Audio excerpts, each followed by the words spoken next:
Hello, my name is Ryan Kelly. I'm a quality assurance engineer with the CQIA certification, and I'm here to tell you about QA fire drills, specifically how to approach fire drills. So, when I talk about fire drills, I really mean an external issue. So, external issue, we talked a bit about it in the last video, cost of quality, but I'll run through it real quick. External issue means after the item already gets to the customer. So you're not finding this on the line, you're not finding this before shipment. This is after the customer gets the item. So I'll give a bit of background on Pencils. So that's a company that you own, manufacture pencils, and you sell to either other retailers or you sell it online, like on a marketplace. So in this example, obviously you have your lead off-centered, so could cause issues sharpening, could cause issues maybe splintering, we're not quite sure yet. But let's just say that you're receiving reviews online. Maybe the retailer that you're selling caught it before it went to the customers, but either way, it's already in either the retailer's or the customer's hands. So what do you do? How do you approach this? So first you want to start with scope. What is affected and how much is affected? So really you want to see where that item is. So is this shipping on the way there? Is it already on the shelves of the retailer? Is it already in customers' hands? Where is this item? If it's on its way, freeze all shipments. If there are any shipments that would be affected, first step is to freeze those. Make sure that you don't expand your issue any further. All you want to do is contain that issue. You also want to notify your business partners. So if it is a retailer, you want to let them know that, hey, this is an issue that we're seeing. It's currently developing.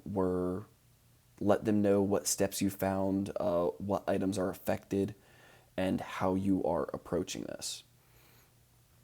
So one big thing that you want to do is define the severity and the risk.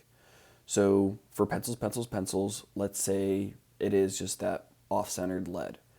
And maybe it is just an issue of, hey, it's sharpening weird for the customers. So you go through, all the customers are complaining about it sharpening weird.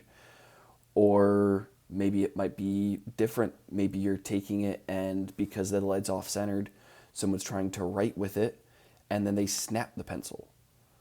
So this kind of elevates it out of just a ease of use, maybe customer experience, to potentially a safety issue. Is it shattering a lot? I generally, for this scenario, will say that it isn't. But if it is, that risk is a lot higher, and you'd have to account for that in your steps as well. So if you already have samples on hand, go ahead and test those samples too. You're going to want to look at those items and see, hey, what's the issue? Are these items snapping? Is it just sharpening? What else could the customer be experiencing? And this will help you define that severity and that risk specifically.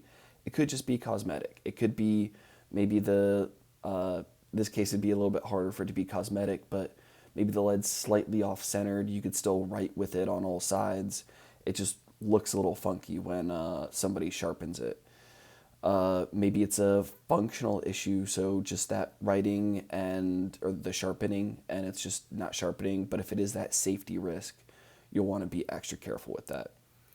And I'll pause here for a second too. If you have an issue like this and you want some assistance, mention it in the comments below. I'd be happy to help with any concerns as well.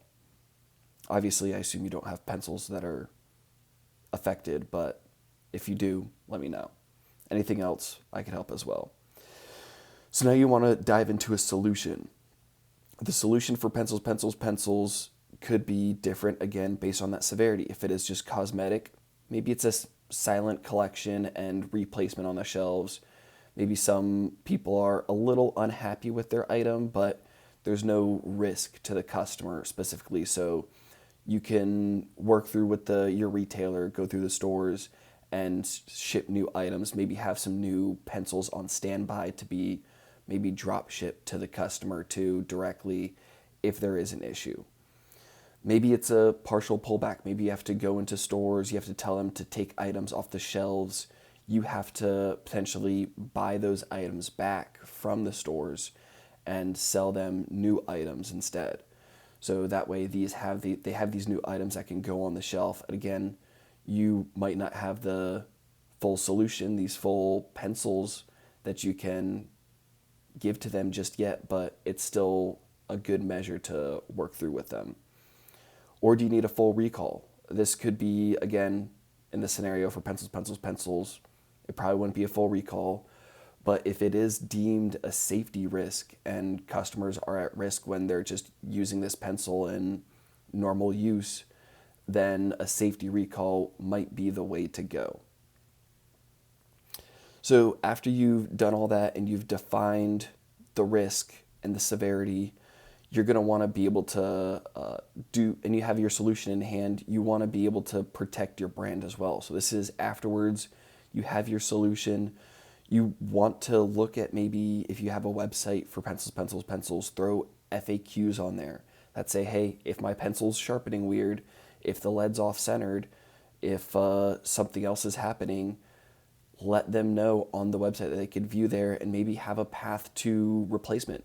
Maybe on the FAQ you have a couple steps on this is how you can walk through and actually change out your pencils, how you can contact pencils quickly to get your replacement. Next thing you'll want to do is really root cause analysis as well. You want to go through, find out what's wrong with those pencils. Was it something wrong with the control plan? Was it how severity, or based on the severity too, you'll also have to look back and look at root cause analysis. Is this just the machine that you're using? Was it somebody on the line? Was this just a one-off defect? If it is, you need to work back through root cause analysis on these items and backtrack to make sure. And again, this could just be a simple solution. This could be a really simple solution where something was off by something was calibrated off by a millimeter for just that one day. But either way, you want to go back and make sure you find that root cause, that exact cause that made these pencils off-centered. And then not only after you do that, you're going to want to be able to fix your process.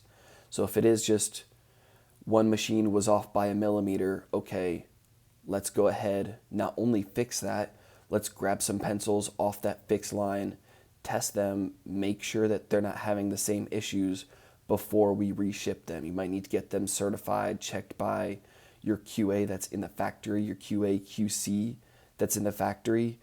Make sure that this is hard to repeat. You want to make sure that you fix this so that even when you go back, let's say it is just off by that millimeter, what processes do you have now in place that's going to check for that 1 millimeter difference each time you start up your line?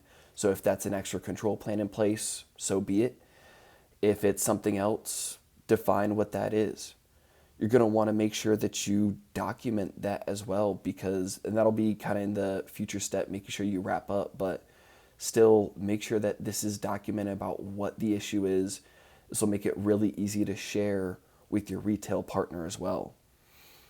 But after you verify that the pencil works and is good and is not having the same issues, you could restart shipments. So get your shipments up and running, make sure you're good to go. Again, make sure you're passed by QA, QC that's in the factory, and you'll be good to proceed. And again, you just want to document what happened, what went wrong, how it's going to be prevented in the future, update any control plans, any other existing documentation you already have. Maybe it's a control plan, maybe it's in FMEA, maybe it's something else too, any other kind of documentation you have. Make sure you go back and check that beforehand. So that's it. That's how to approach QA fire drills. If you have any questions or want help with your specific fire drill, with vetting an item, anything like that, let me know. Drop it in the comments. I'd be glad to help. Thanks.